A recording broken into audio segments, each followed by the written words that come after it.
कांग्रेस सरकार और कांग्रेस पार्टी के द्वारा एक नैरेटिव बनाने का प्रयास हो रहा है और वो प्रयास बड़ा कुत्सित प्रयास है। लोकसभा का चुनाव हुआ।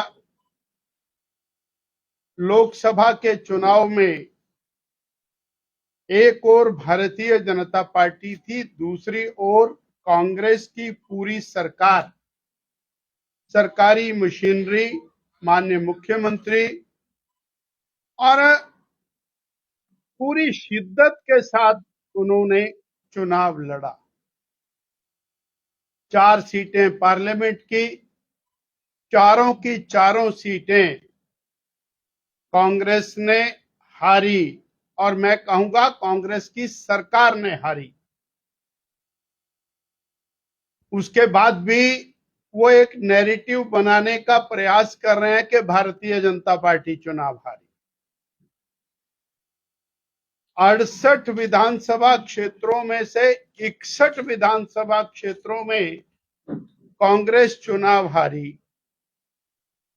फिर भी वो इस बात की खुशी मना रहे हैं। मुख्यमंत्री जी अपने विधानसभा क्षेत्र में हारे। कुल 12 मंत्री किसी भी हिमाचल की सरकार में रहते हैं। 12 में से 10 मंत्री अपने अपने विधानसभा क्षेत्रों में हारे। 6 चीफ पार्लियामेंट्री सेक्रेटरी गैर कानूनी तौर के ऊपर बनाए हुए हैं। उनमें से 5 चीफ पार्लियामेंट्री सेक्रेटरी अपने अपने विधानसभा क्षेत्रों में चुनाव हारे और एक कैबिनेट दर्जा जिनको दिया है, ऐसे मित्रों की फौज जिनके ऊपर करोड़ों रुपया सरकार गरीबों का, समाज का खर्च कर रही है बेवजह, वो सब अपने अपने विधानसभा क्षेत्रों में चुनाव हारे। उसके बाद भी ये नैरेटिव बनाने का प्रयास हो रहा है कि भारतीय जनता पार्टी चुनाव हारी। हम ये पूछना चाहते हैं कि मुख्यमंत्री जी और उप मुख्यमंत्री जी जिस पार्लियामेंट से आते हैं, बहुत शोर बचाया था इस बात का कि मुख्यमंत्री, उप मुख्यमंत्री और 10-12 विधायक इस पार्लियामेंट से हैं, हमीरपुर से, और इस बार हम भारतीय जनता पार्टी को हराएंगे।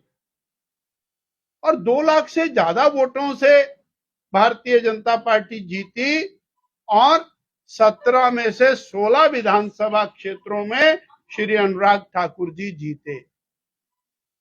इन्होंने लोक निर्माण मंत्री को चुनाव में उतारा, बकायदा मंत्री रहते हुए उन्होंने चुनाव लड़ा और पूरी सरकारी तंत्र का जम करके मिसयूज किया। पूरे भारत में यह नैरेटिव बनाने की कोशिश की कि हम मंडी जीत रहे हैं।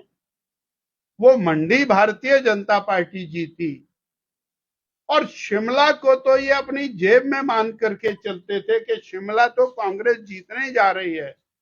शिमला में 3 एमएलए बीजेपी के, 14 एमएलए कांग्रेस के, वो तो हम जीतने वाले। और कांगड़ा में देश का सबसे बड़ा नेता इन्होंने चुनाव में उतारा। मैं ये बात आपके माध्यम से कहना चाह रहा हूं कि 6 महीने में कांग्रेस 4 पार्लियामेंट, 4 लोकसभा हारी, 1 राज्यसभा हारी, 3 विधायक की सीटें हारी और उसके बाद वो ये पोज कर रहे हैं कि दे हैव वन, उन्होंने कोई बहुत बड़ा किला जीता है। सत्ता में रहने के बाद, पूरी सत्ता को एंजॉय करने के बाद ये स्थिति आई। दूसरा पहलू, यदि वो सशक्त हो गए हैं, ताकतवर हो गए हैं तो उन्हें जनता का काम करना चाहिए, जनता की सेवा करनी चाहिए। 18 महीने के अंदर प्रदेश और 10 साल पीछे चला गया। एक भी विकास कार्य हिमाचल प्रदेश के अंदर शुरू नहीं हुआ और अब तो स्कूल बंद करना ये उपलब्धियों में शामिल होने लगे। एक बार 350 स्कूल बंद किए, उसका बड़ा प्रचार किया। अब 800 स्कूल बंद करने की प्रपोजल बन गई है, वो एक बहुत बड़ा प्रचार हो रहा है। हम राशनलाइजेशन कर रहे हैं। तुम करो तो पुण्य, हम करें तो पाप। तुम स्कूल को और यहां से बच्चे उठा के दूसरे में, दूसरे से तीसरे में, तीसरे से चौथे में 1,500 के लगभग स्कूल हिमाचल प्रदेश के अंदर बंद करने के कगार पर खड़े कर दिए और वहां अध्यापक भेज नहीं रहे हैं और फिर बाद में उसकी रिपोर्ट डाल रहे हैं कि यहां से बच्चे कम हो गए हैं, उन स्कूलों को मर्ज कर दिया जाए, उनको बंद कर। 1,500 संस्थान बंद किए, वो भी बहुत बड़ी उपलब्धि। उसको भी इन्होंने कहा कि हमने बहुत अच्छा किया। बहुत शोर मचाया, 300 यूनिट बिजली फ्री देंगे। अब ये ताकतवर हो गए तो इन्होंने वो 125 यूनिट भी बंद कर और बंद करने के साथ रेट में इजाफा कर। हिमाचल प्रदेश की जनता के ऊपर बिजली का टैक्स लग गया। हिमाचल प्रदेश की जनता के डीजल और पेट्रोल के ऊपर और इन्होंने टैक्स लगा करके उसका रेट बढ़ा दिया। जो पूर्व जयराम ठाकुर सरकार में रेट था उससे 7 रुपए लीटर बढ़ा करके आज 1.5 साल में इन्होंने और लगभग 2,500 करोड़ रुपया हिमाचल प्रदेश की जनता के ऊपर टैक्स को लादा, केवल डीजल और पेट्रोल। नई सड़क कोई नहीं, नया अस्पताल कोई नहीं, नया कार्यालय कोई नहीं, नया शिक्षण संस्थान कोई नहीं, नया विश्वविद्यालय कोई नहीं। मंडी विश्वविद्यालय क्लोजर के कगार के ऊपर आकर खड़ा हो गया।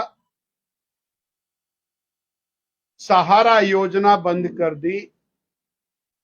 हिम केयर योजना, आज आपके मीडिया में बहुत बड़ी खबर लगी है कि कांगड़ा जिला के हॉस्पिटल्स ने तय किया है कि हम हिम केयर के केसेस नहीं लेंगे और लगभग 90 करोड़ उसमें जो मेंशन्ड है कि 90 करोड़ कांगड़ा जिला का देय है सरकार का।